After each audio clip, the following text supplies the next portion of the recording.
Praise the Lord. Welcome to Jesus miracles. ఈరోజు యేసయ్య చేసే అద్భుతాన్ని మనం ధ్యానించుకున్నాము. మత్తయి సువార్త 15వ అధ్యాయము 21 నుంచి 28 వరకు నేను త్వరగా చదువుతా. దాని ద్వారా మీకు ఇక్కడ యేసయ్య ఎలాంటి అద్భుతం చేశాడు, ఎవరికి జరిగించాడు, ఎలా మాట్లాడాడో మనం తెలుసుకుందాం.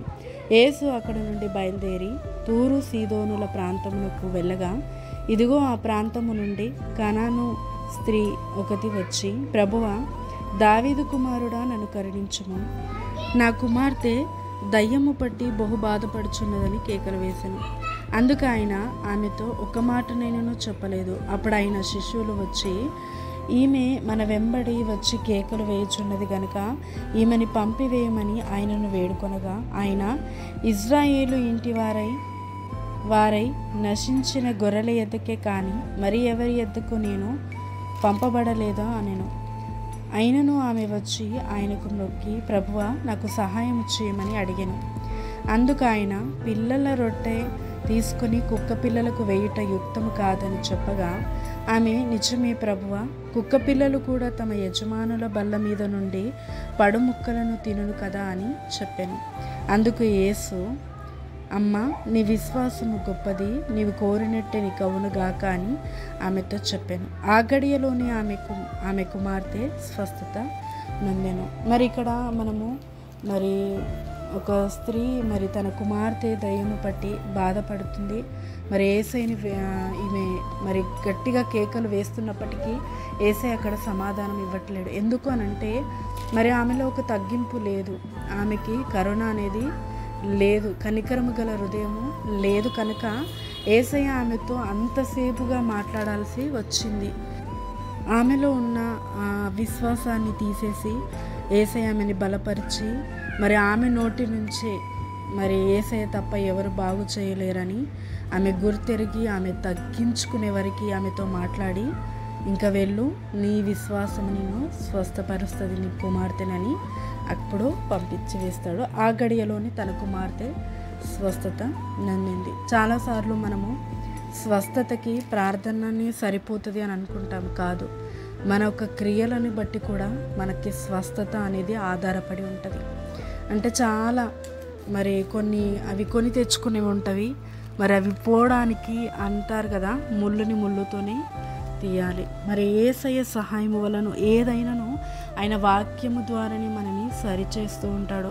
మనం ఆయన వాక్యము వింటున్నామంటే నిజముగా చాలా మట్టుకు మనకి తెలియకుండానే మనలో నుంచి ఆయన కార్యాలు మొదలవుతాయి. అదేవిధంగా ఆయన యొక్క ఫలాలు కూడా మనలో నుంచి బయటికి రావడం జరుగుతుంది. కనికరం గల హృదయం కానీ, ప్రేమ కలిగిన హృదయం కానీ, ఇతరులను ప్రేమించేది, చిన్నవి కోపం కానీ, అవన్నీ కూడా వెళ్ళిపోతాయి ఎప్పుడైతే ఆయన వాక్యము మనం అంగీకరించి యేసే ప్రేమని తెలుసుకున్నప్పుడు. అయితే ఇక్కడ ఈమెకి చాలా తగ్గింపు అవసరం ఉంది. ఆమె యేసయ్యని నమ్మట్లేదు, ఈ దేవుని యందు విశ్వాసం ఉంచట్లేదు, జరిగిన వాళ్ళపైన కూడా విశ్వాసము లేదు ఆమెకి. అందుకే యేసయ్య, నీ విశ్వాసము నీ కుమార్తెని స్వస్థపరుస్తుంది, వెళ్ళు అనే వరకు ఆమెలో తగ్గింపు తెచ్చినాడు. ఈరోజు నీ స్వస్థతకి ఏదన్నా అడ్డు ఉందేమో, నీ స్వస్థతకి నీవే అడ్డుగా ఉన్నావేమో. జరగది, దేవుడు కూడా నన్ను స్వస్థపరచలేడు, నాకు అంత విశ్వాసము లేదు, దేవుడు నన్ను బాగు చేయగలుగుతాడా, అందరిని విడిపిస్తున్నాడు, నన్ను విడిపించట్లేదు, ఏ ఉన్నను ఈరోజు ఆ మాటలని ఆపివేను. ఎందుకంటే దేవుడే బాగు చేయకపోతే ఇంకెవరు బాగు చేయలేరు, దేవుడు విడిపించకపోతే ఇంకెవరు విడిపించలేరు. కనుక ఈరోజు దేవుడే నిన్ను బాగు చేస్తాడు, నిన్ను విడిపిస్తాడు. నీలో ఉన్న విశ్వాసాన్ని కూడా ఆయన్నే తీసేసి నీకు తోడుగా ఉండి నడిపిస్తాడు. ఎందుకంటే ఆయన మాత్రమే మనకి సహాయము చేయగలుగుతాడు. ఆయన కన్నా మించిన సహాయము ఎక్కడ మనకి దొరకదు. ఈరోజు ఆ స్త్రీ జీవితంలో తన బిడ్డను ఆమె రక్షించుకుంది తన తగ్గింపుతో. ఈరోజు నీ తగ్గింపుతోని నీకు స్వస్థత, నీ కుటుంబానికి స్వస్థత, నీకు విడుదల, నీ కుటుంబానికి విడుదల, ప్రతి ఒక్కరికి విడుదల కలిగించి దేవుడు ఆశీర్వదించి దీవించునుగాక. ఆమేన్. ప్రార్థన. తండ్రి, యేసుక్రీస్తు నామములో ప్రార్థిస్తున్నాను. బలము లేదని బాధపడుతున్నారయ్యా, స్వస్థత ఇంకా రావట్లేదని బాధపడుతున్నారు. ఇంకా స్వస్థతకి ఏ అడ్డం ఉందో, ఆ విడుదలకి ఏ అడ్డం ఉందో నువ్వు తొలగించు. తండ్రి, ఆ స్త్రీ విషయములో మరి తగ్గించుకొని తనకి విశ్వాసం వచ్చే వరకు తనతో మాట్లాడినావు, తనతో తన మాటలతో పోరాడినావు ప్రభువా. మరి తను తగ్గించుకొని, మరి చాలా తగ్గించుకొని తనలో విశ్వాసం కలిగి నీవే నా బిడ్డని బాగు చేయగలుగుతావని మరి తను చెప్పినప్పుడు నీ విశ్వాసము పోమ్మా, నీ బిడ్డ స్వస్థత నొందిందని చెప్పినావు తండ్రి. ఈరోజు ఎవరిలో మరి ఏ అడ్డంకం ఉందో, ఏ ఆటంకం ఉందో, ఎవరు అడ్డపరుస్తున్నారో మరి వారికి వారు తండ్రి అడ్డుగా ఉన్నారేమో, నువ్వు విడిపించమని ప్రార్థిస్తున్నాను, విడుదల కలగచేయమని ప్రార్థిస్తున్నాను, ఇప్పుడే బాగు చేయమని విడిపిస్తున్నాను అయ్యా. నీవు సహాయము చేయకపోతే ఎవరు సహాయము చేయలేరు. ఇగో తనని విడిపించినావు ప్రభ, తన కుమార్తెను విడిపించినావు.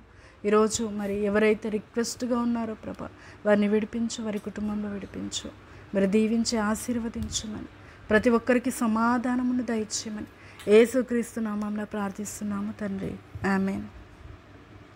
దేవుడు మరి మిమ్మల్ని విడిపించి స్వస్థతని కలగజేసి మరి తన సన్నిధిలో నుంచి సంపూర్ణమైన సమాధానాన్ని మీకు దయచేయునుగాక, ఆమేన్.